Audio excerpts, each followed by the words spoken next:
Did you just pull a bottle of gin out of the tech cupboard? I did. I pulled a bottle of gin out of the tech cupboard. Okay. The mics aren't on, are they? Well, all right. Well, It was for research purposes. can you pull another glass out the other cupboard and let's have a party? I'm closing the tech cupboard, and no one's seen the gin. Okay. Hey there, creative minds and business enthusiasts. Welcome to Looks Like We Made It, the podcast where we dive deep into the dynamic world of video marketing, content creation, and all things creative. I'm Issy, your guide through this creative journey, wearing two hats, head of production and senior video editor. But I am not in this alone. Meet the other half of our dynamic duo, my dad Chris, our director and the creative genius behind Howell Media and Howell Training. Together, we're not just a podcast, we're a father-daughter team on a mission to bring you insights, tips, and laughs from the heart of the creative industry. Whether you're a business looking to up your video game or a budding creative hungry for knowledge, this is the place to be. We've got real life experiences, expert advice, and a sprinkle of anecdotes to keep things interesting. So if you're ready to unlock the power of video, bespoke content, and training to achieve amazing results, you're in the right spot. Fasten your seatbelts because this is Looks Like We Made It, and where we turn creativity into success, one episode at a time. Let's go. So, hello. Let's go. Hello. Hello, how's it going? It's going good. Another second Tuesday has rolled around. I know, it's coming around quick, isn't it? It is coming around It'll quick. be I tell you what, 2020 it's great. Well, you're not going to say it'll be 2025 soon, are you? Well, Christmas is very, very close, so you know. Well, it is quite nice that the nights are drawing out a bit. I know. I like that. I know. And is it me? Has it been winter for 9 months? Winter is definitely still here. It's literally been winter for 9 months. I know. I'm yet to defrost, I must admit. Yeah. But well, in a previous episode, we were talking about location, weren't we? And I would caveat that it would be quite nice to have a location that was sunnier and warmer, and maybe like in the south of France or something. Yeah, I mean. Oh, an office. Oh, yes. Maybe Monaco office. Neither of us speak French. That could be Monaco office. I could see the demise of Howell Media being neither of us know how to network. All right, moving on. Oui, où est la piscine? Right. So this week I thought I'm gonna take the reins on this one here because there's something that we created, we generated since in the latter end of 2023, which is something that we've been working on for a while, which I've been quite excited to talk about. Brand new business, you mean? Brand new business, and that if you've been living under a rock and haven't seen it all over the world, is Howell Training. Howell Training. So why another ambitious name. Another ambitious, very clever naming we've got going on there. Yeah, because Howell you could just stick on anything. Howell plastering, Howell plumbing. Well, yeah. Howell anything, really. I wouldn't want to hire me for any of those things, to be honest. Well, anyway, we can stick a name on anything. Howell Training. Yeah, what a great thing. I've been keen to sort of set up Howell Training for quite a while because I've worked more in the world of training, I suppose, and that's been sort of my favorite thing to do over the past few years. And over sort of the course of 2021, 2022, I was starting a bit of a venture in terms of building a training organization. And I took the exact view we took with Howell Media, which is let's just stick Howell and training on it and let's go with it. So, well, I think that Howell Training is a great concept, and it's really, really weird that when I'm sort of at a network event or speaking at an event or whatever, and I'm talking about our video production, talking about kind of film production, all that sort of stuff, and I say to people, well, you know, if you can hire us under our Atlas banner, or hire us as a standalone to come and make you a film, whatever it might be, or alternatively, hire us to come and teach you how to make your own. And that kind of freaks people out. They think, well, that's counterintuitive as a business person saying, well, don't hire my company to come and do it. Hire somebody from my company to come and teach you how to do it.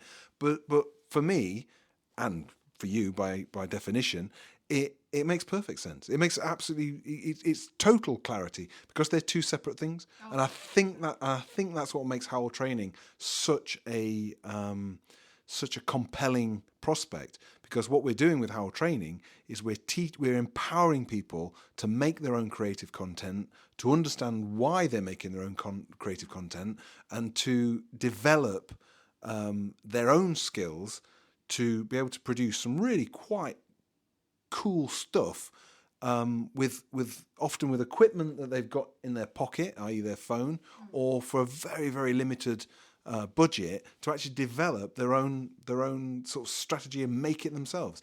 And that it sits so perfectly next to what we're doing with Howell Media. I've just stolen every word you're about to say, haven't I? Yes, I'm going to go home now.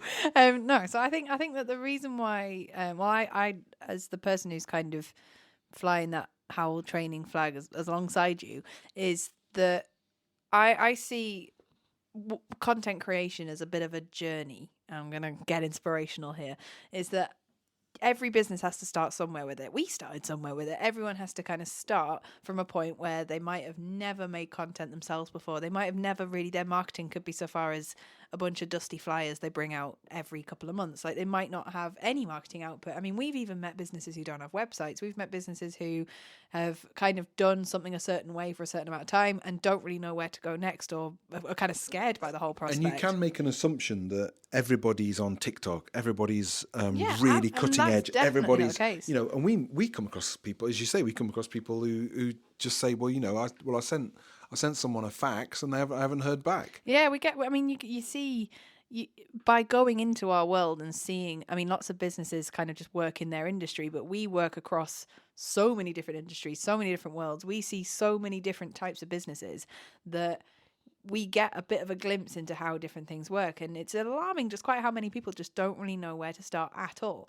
So when you have a big agency like us that appears and goes, I know, we're going to get you on TikTok, we're going to get you a wacky amazing promo, we're going to get you on TV, we're going to do all this stuff, it can sometimes be a little bit intimidating, because if you've gone from nothing to that, there's often not really much of it. It's a huge leap, and obviously we guide you through that leap and we look after you, but it can be quite a big step for a lot of businesses. And where Howell training fits for a lot of businesses at the moment is taking them from that point of, I have literally no idea and I've never done it before, to being in a position where they can feel confident enough in their own output, their own content, their own skills, to be like, hey, I know what's working and what's not. Now I speak to a marketing company. And it's speed to react as well. That's the other important Totally, thing. yeah. That ultimately, if you've trained someone to make their own content and they're doing something that afternoon, they're confident enough to go, yeah, right, I'll film this, just put something out there, and that fulfills kind of the key thing often around social media, is that it's instantaneous. It's then. It's when it's happening, and certain platforms rely on that, and empowering people to be able to produce stuff that is good enough quality, and they, you know, you've taught them the basics, that they're able to just jump in and do it straight off the bat. Yeah, and I think there's what I've found by going into businesses and by running training sessions for different businesses in sessions, or by doing consultancy work or whatever it may be, is I've really noticed that there's 2 or 3 main setbacks as to why businesses just flat out do not want to be making content themselves, or they just literally avoid marketing and content creation overall. The first thing is that they think they're too boring. So they look at their own industry or they look at their own job and go, no one would be interested in what I do on a day-to-day. No one would be interested in what we produce. Literally, why would anyone want to watch a video of me doing X, Y, or Z? The second thing is that they have no technical ability. So they look at, you know, it's often people who look at their kids making content for TikTok, or they look at people they look at the professionals making really cool stuff. They look at the technical ability that other people have, and they get slightly intimidated by the fact they don't have any technical ability, and they think, where am I going to start with learning all of this? And then that stops them from making anything. Or the third thing is confidence. So people are just too nervous to be on camera. They're too nervous to put themselves out there, too nervous to sort of have faith in themselves and what they're capable of doing, and throwing that message out there to their audience, even though they may be utterly incredible at what they do. They may be adored and loved by everyone they work with and have an amazing reputation. The thought of getting on camera and maybe saying that is a massive setback. So we essentially run 5 different courses that are designed to pinpoint one of those exact things and help people get over whatever obstacle they're going through. And then that obstacle once that obstacle's out of the way and they've had some practice and some reassurance, they can then get more momentum, they can see it's working, and that's when they think, oh my God, I need to kick it up a notch, and then they reappear and Howell Media is there ready to help them. Fantastic. Yeah. It was that Howell training. That is Howell training, yeah. So what are the 5 things then? The 5 courses. Oh, I didn't think you'd ask. Oh. So the 5 courses are, so we have Confidence on Camera, one of our most popular courses, which essentially is there to, yes? No, I was going to say, I was nodding. I was nodding. It's Confidence on Camera, because that is the thing that people they don't want to be on camera. And how many times have we gone to a shoot where we've had to say to people, right, sit in front of that camera and let's talk and let's interview, and they've literally been terrified until we go in and make them feel very comfortable. Yeah, well, it's not. I mean, it's something. I mean, confidence isn't something you're born with. Confidence is something you've got to learn. It's a skill. Absolutely. And actually, confidence on camera. Again, there are lots of confident people that stick a camera in front of them suddenly are not confident. So that's a well, great, I think, and the main line one. with the Confidence on Camera course, and something that ends up kind of being a core thing is fear comes from the unknown, and that is what stops a lot of people. Is thinking, I'm just going to set up a camera, I know my business, I'm going to press record, and then they go blank. Yeah. A lot of it comes through practice. So that course we go into. It's not necessarily a pep talk. It's more about how you can. It's tips and tools that allow you to be more confident in what you're doing. So that's Confidence Camera. What's the second? The second one is Video Marketing Strategy Toolkit, Video Content Strategy Toolkit. It is essentially a piece of. It's a course that is run that allows people to learn about their strategy. So if they have so some businesses, I'm sort of saying it as if all of our audience don't have any skills whatsoever. Some businesses might have some technical skill. They might be making video in the past. They might have been starting to get some momentum. They might have someone working in their business or a marketing team that are making good stuff and they're seeing some results from it, but they don't really have a direction with it. And that's where we focus more on how that can be strategized. So I go into detail about how that video content can be used for a wider campaign, for a strategy, and it gives them a bit of a focus. So that is number 2. And then number 3 is Video Content Toolkit, our second most popular course, other than Confidence on Camera. And that is where we go into super duper technical detail. So that is mainly for the people that don't have any really experience in making any kind of video content. So it goes down to how you make literal video content on your phone, what sort of other tools you could use, and how you actually make that video. Not necessarily about the content insofar as what you're making, it's more how you make it. So okay, that's that one. And then where am I up to? The fourth one. The fourth one is pause while I just remember the name. I can't remember. The fourth one. Intermission.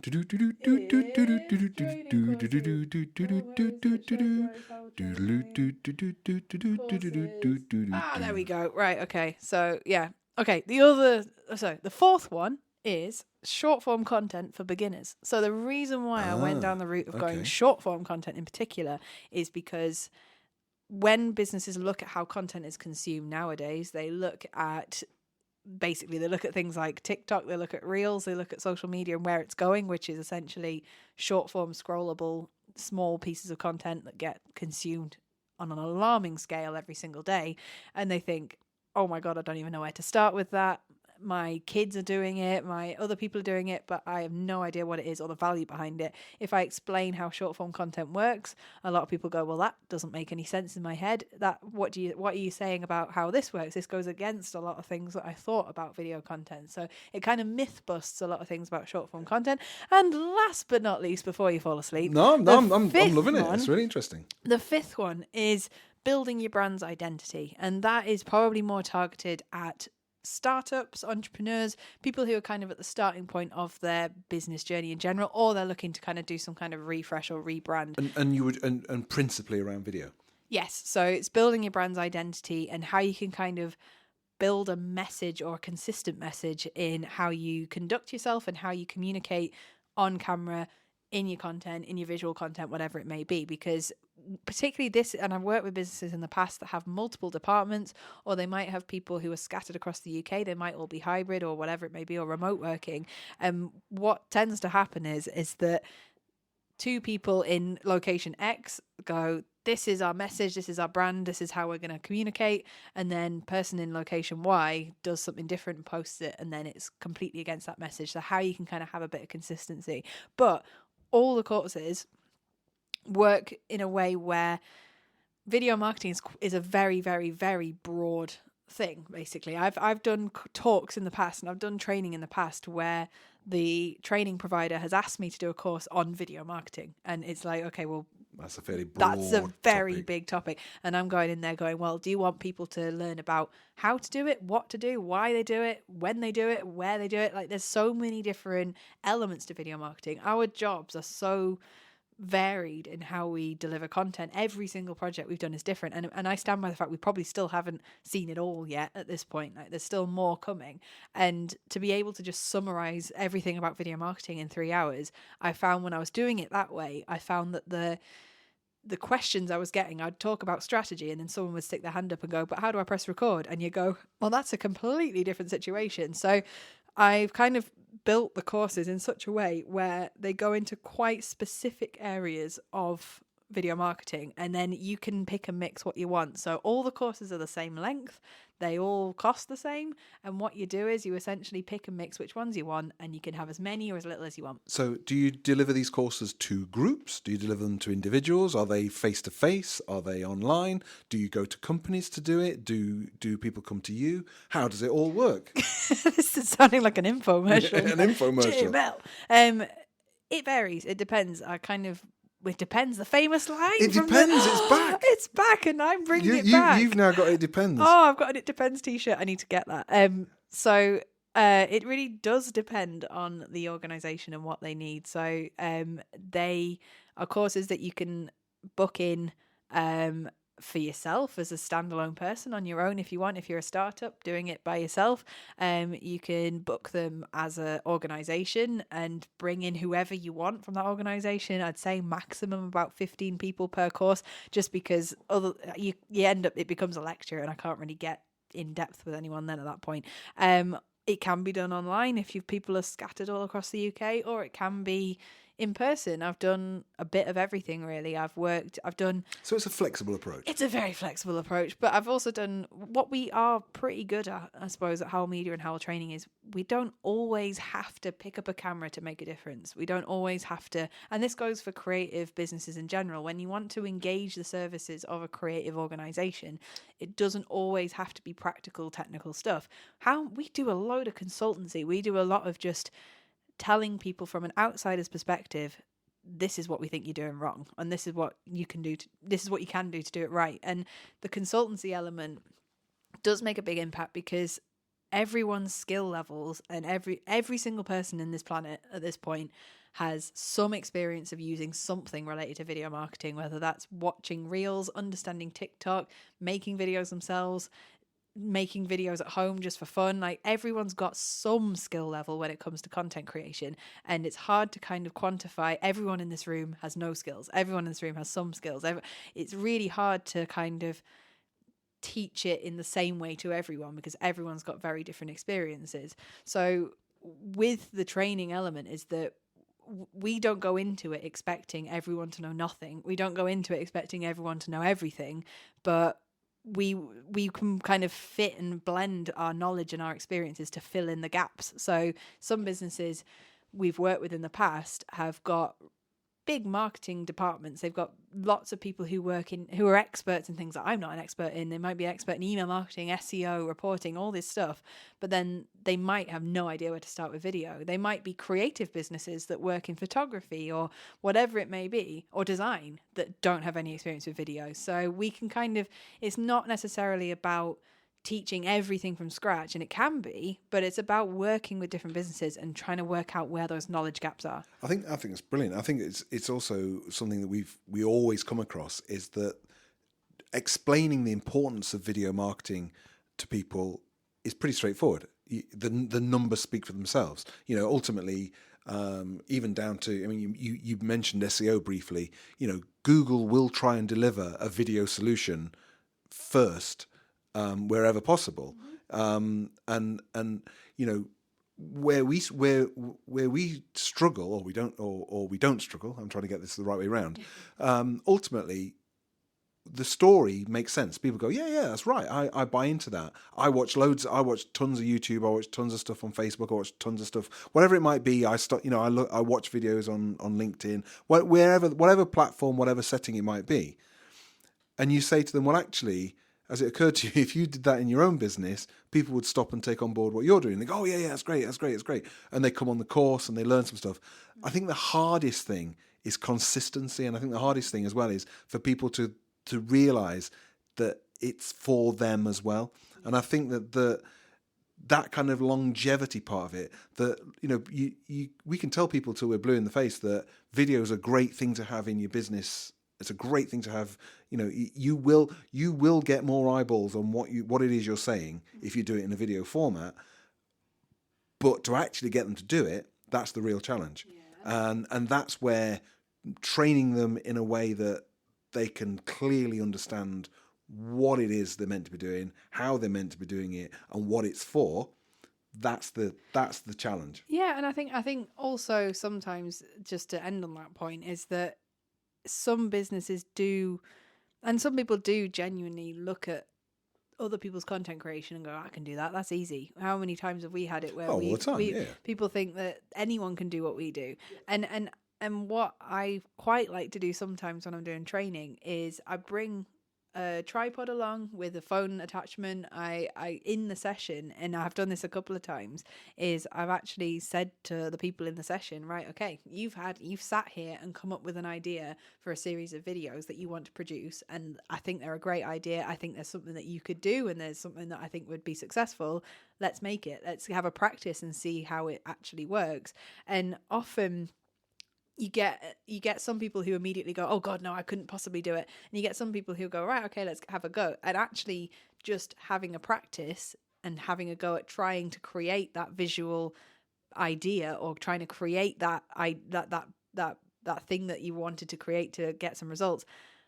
It does actually, by doing it for real, you do get a sense of, oh wow, okay, this does need some practice. And that's kind of the message that I have with Howell training in particular, is everything takes practice and patience. And that's probably, no matter what course you do, the takeaway that a lot of people come away with is, okay, I know that I can do it, and I just need to work on how I get to doing it, and how and that comes with the confidence and people feeling like they can do it. And do you think as well that the age group of the people that you're working with is important? Because obviously you've got that kind of whether you're a digital native or because obviously if you're under a certain age, making stuff on your phone is just second nature. You just do it, and it's there, and you're working with it. We do tend to work with people who come into this world and go, wow, this is mind blowing. Whether it's an age thing or whatever it might be, but I think that a lot of people, particularly like the confidence on camera stuff, they do tend to be slightly although older. it does sometimes, I know I could or talk am I forever on generalising it, there? but I have had moments where it's really caught me off guard, where I have had, I think you were there at the time, but I've had young people, maybe even younger than me, who go, I have no idea where to start with short form content. I don't have TikTok. I don't have this. A lot of the next generation, I know there's a belief that, all the young people out there are on TikTok. There is a lot of people out there who just aren't interested in that. But actually, I've been on courses where I've had stereotypically the types of people where you go, you would not know where to start. So sort of older people, and I've had one lady who was a grandmother raise her hand and go, I've just downloaded DaVinci Resolve and I've been having a go at that. What do you think? And I was so bowled over by the thought of, I literally had no expectations of that person, and in my stereotypical assumptions, I thought that person will not know what that is. And that is, and maybe I'm guilty of that as well, because I've just jumped in and said, "Oh, it's all about age, it's all about this, it's all about that," and actually, I'm just perpetuating a. But there are people on TikTok. There's I follow a 92-year-old man on Instagram called Grandpa Joe, who makes TikTok. He makes TikTok and reel videos, and they're really good. And I think that I've, through training a lot of different people and being in a lot of different businesses and going in and seeing a lot of different skill levels, is people will surprise you. And a lot of people don't realise they're skilled in it either. Always surprise you. And now that is the end of this podcast. So, excellent. Final question. Last not question. Excellent because it's the end, but excellent Chris is podcast. gradually wheeling towards the door as we speak. Number one question: what's the best thing that you've ever done training wise? You've done training sessions as an attendee. What's your favourite one you've done? Life-saving. Oh, what did you do? We did. I was a bit snippy about it. We did CPR and Is it defibrillator? Defibrillator one. Hey. Brilliant. Really, really interesting, eye-opening. Not what I expected, and I think that I got a lot from it. Excellent. I love it. I love training. I think training is a great thing. I think that even if you just treat it as a way of just spending time with other people on a knowledge journey, and you come away, and even if it reinforces something you thought you knew, and you come away and go, oh, actually I was right all along. I think training is just so valuable. It's so valuable for everybody. It doesn't matter what you do for a living. I think there's just so much to get from it. I stand by the fact you can eat too much, you can drink too much, but you can never learn too much.